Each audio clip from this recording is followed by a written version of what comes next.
Donc dans cette vidéo, je voulais vous parler des maltes de base.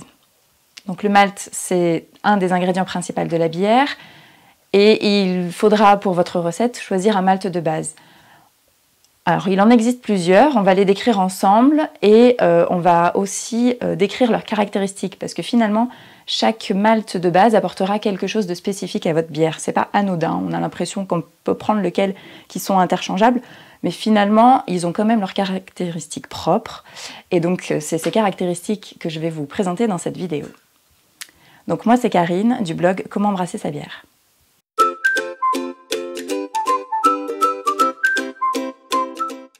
Les maltes sont classiquement rangés en 3 catégories, les maltes de base, les maltes spéciaux et les autres maltes.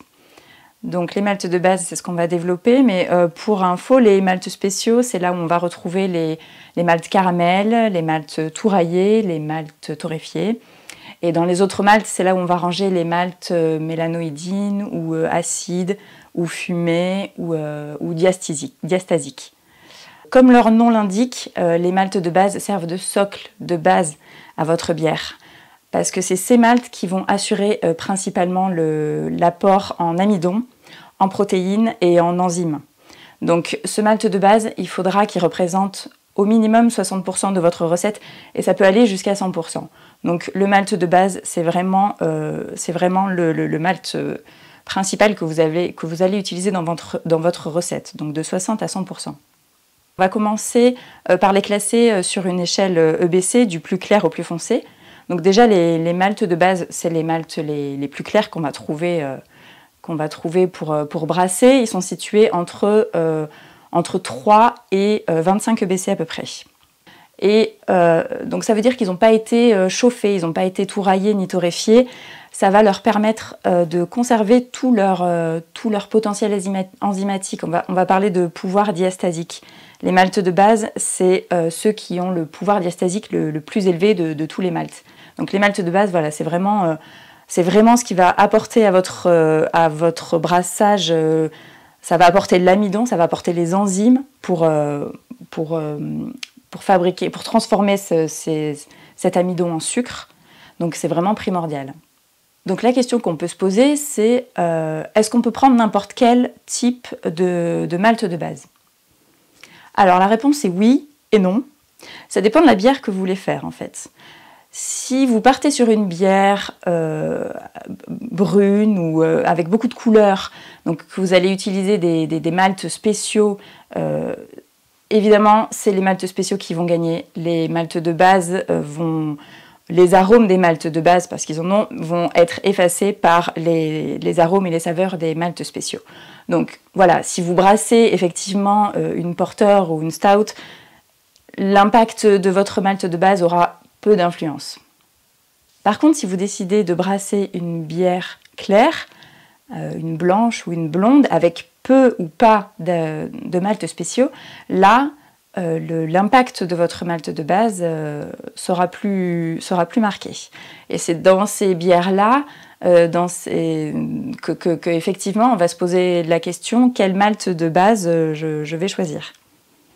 Si vous cherchez également à reproduire un style de bière spécifique, dans ce cas-là, il est peut-être plus judicieux de choisir le malt de base de la région dans laquelle ce style de bière était brassé. Donc, les maltes de base, il y en a 4. On va les présenter du plus clair au plus foncé. Donc le plus clair, ça sera le Pilsen. Donc les maltes Pilsen. Dans les catalogues de malterie, vous allez trouver d'autres dénominations comme Pils ou Pilsner. C'est le malt donc le plus clair, avec un EBC entre 2,5 et 4,5. C'est le malt de prédilection pour les Pilsner et en général pour les bières de fermentation basse. Les malteries vous proposent souvent 2 types de Pilsen, les Pilsen à 2 rangs et les Pilsen à 6 rangs. Alors pour cette partie, on t'explique tout dans notre article sur le blog Comment brasser sa bière pour voir la différence entre ce 2 rangs et ce 6 rangs. Le malt Pilsen est bien modifié. Quand on dit qu'un malt est modifié, ça veut dire quoi? Ça veut dire qu'on va extraire facilement les sucres de ce malt. Et on va les extraire facilement, quelle que soit la méthode d'empâtage. Donc le malt Pilsen sera un malt qui apportera des arômes plutôt de céréales. Et on va l'utiliser sans problème jusqu'à 100% dans votre recette. Le deuxième malt qu'on trouve énormément en Europe, c'est le malt Pale Ale. Il a une couleur légèrement plus foncée que le Pilsen, qui se situe entre 4 et 7 EBC. Et c'est le malt de prédilection pour les Pale Ale. Donc toutes ces bières à fermentation haute sont traditionnellement brassées avec du malt Pale Ale. Donc la gamme des styles de bière est très très large avec ce malt. Le malt Pale Ale va apporter une saveur un peu plus prononcée, un peu plus maltée que le malt Pilsen. Pour ces proportions, également dans votre recette, vous pouvez aller jusqu'à 100% sans problème. Et il a tendance à être plus modifié. C'est le plus modifié des maltes qu'on va trouver. Donc vraiment également, quel que soit votre empâtage, que ce soit par infusion, par monopalier, multipalier, par décoction. Enfin, c'est un malt qui sera... les sucres de ce malt seront très faciles à extraire en fait. Si vous voulez brasser une authentique ale anglaise, là, vous allez même préférer un malt Pale Ale britannique, anglais, et le plus connu, c'est le Maris Otter. Donc Maris Otter, c'est le malt parfait pour les ales anglaises, qui apportent des saveurs douces et biscuitées, et typiques en fait des maltes britanniques. Alors ensuite, le troisième malt de base qu'on va trouver, donc dans notre échelle EBC maintenant on est à 7-10 EBC, c'est le malt Vienne ou Vienna. Donc il va apporter à nouveau une couleur un peu plus dorée à votre bière. Et donc il aura également un goût un peu plus malté et un peu plus sucré.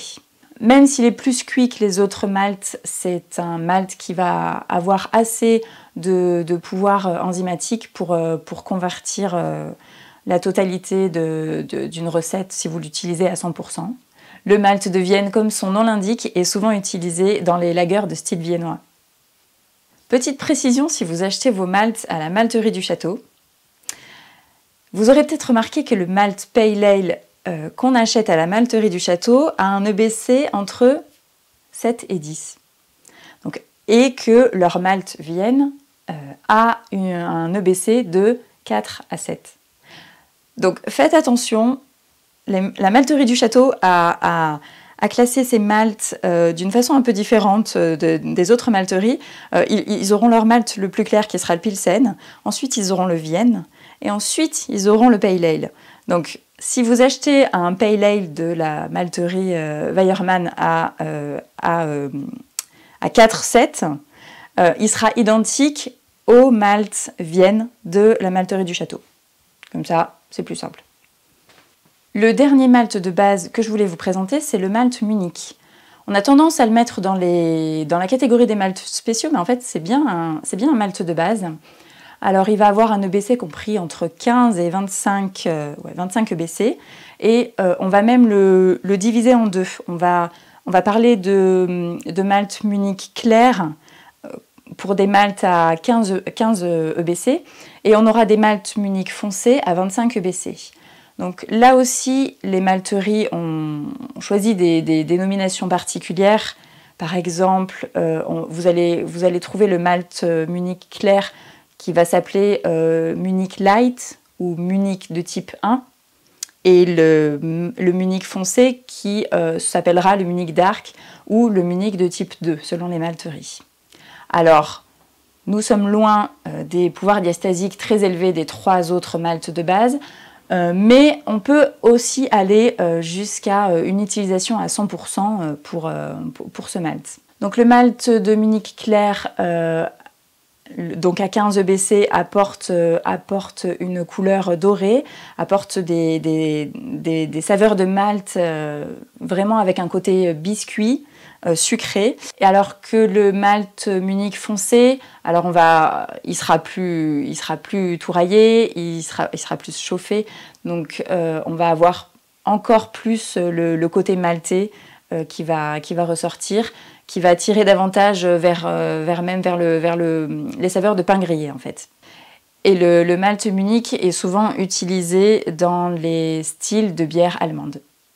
J'espère que cette vidéo t'en a appris un peu plus sur les maltes de base et leurs spécificités. Si tu veux retrouver toutes tes infos, n'hésite pas à consulter notre article en lien sous cette vidéo. Et si tu veux même aller plus loin dans la connaissance des maltes, on a une formation à te proposer pour vraiment aller plus loin. On va te parler des maltes de base et des maltes spéciaux et des autres maltes dont on a parlé un tout petit peu dans le début de la vidéo. On va approfondir leurs spécificités, leurs caractéristiques, leurs saveurs et on va même te donner des outils pour pouvoir calculer la quantité de malt nécessaire dans une recette. Donc n'hésite pas si ça t'intéresse, notre formation Les secrets du malt est maintenant disponible.